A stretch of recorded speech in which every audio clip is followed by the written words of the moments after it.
Hello, I'm Robert Donahue from the Environmental Learning Research Centre at Rhodes University.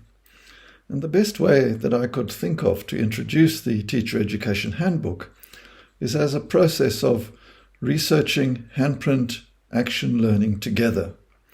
Because that's what we've been doing as a research team, and that is what we hope that the handbook will support. The work started around a very challenging question that was posed at a workshop in Delhi. And that was, how can learning for more just and sustainable futures be activated in conventional subject teaching? The director of the institute raised this question around trying to reconcile the competences that are required in subject teaching and the ESD competences.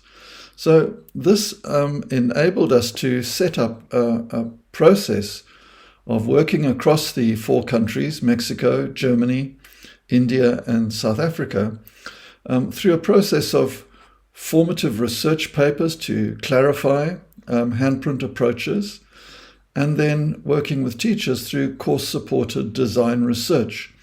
Much of the design research was done in Mexico and in South Africa. So it reflects a sort of a southern perspective throughout the book. So planning situated learning together, we got from the UNESCO Sustainability Starts with Teachers program, and the diagram that I'm going to develop is an adaptation of the work that was done there. So chapter 2 opens with the planning of handprint learning together around the origins of the handprint approach in India and how this has been taken up around the world. Particularly, I first encountered it in different ways in Malaysia and then worked with the Sami people in northern Norway.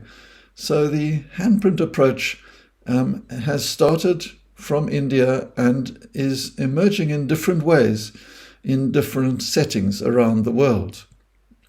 And one of the key things there is the ethics-led learning actions in curriculum settings, and how do we bring that in? And in chapter 3, we look at activating an inclusive ethic of care in classroom settings. And we did a lot of formative research and wrote a paper to clarify this. Then, working with the Sustainable Development Goals to activate learning-led change is a key area as well, and that went with clarifying ESD as action learning progressions, and that is really at the heart of the matter, a framework for planning handprint action learning in classroom settings. And this developed throughout our formative research with teachers and the writing of papers to clarify. One of the most important nexes was the real-world stories, where working with real-world stories for story-sharing startup really is at the heart of the curriculum project for handprint, and that's covered in chapters 4 and 5, feeding into the learning task sequences and working with the Sustainable Development Goals. Then, of course, the question was, how do we reconcile subject competencies with sustainable development or sustainable living competencies through education for sustainable development? And that is the integrating of curriculum and ESD competences. And we found that the teachers did this quite naturally in the lesson planning sequences that they were involved with. And the key question that my colleague Shanu always asks is, how is this curriculum based? And how do we include heritage and sustainability issues and ethics in our work?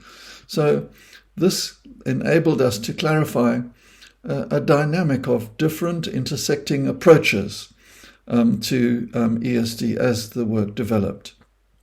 Then, of course, assessing significant learning together, the question of assessment, allowed us to develop that. And then as we were getting towards the end of the project and the handbook was taking shape, UNESCO came out with the concept of a new social contract for education, and we began to realize that the handprint approach is an approach that is developing a new social contract for education. So what we ended up with through the UNESCO SST planning sequences and through the research that we did is we end up with this framework that's reflected in part 1 of the handbook, and that is to look at the different dimensions that teachers need to take into account.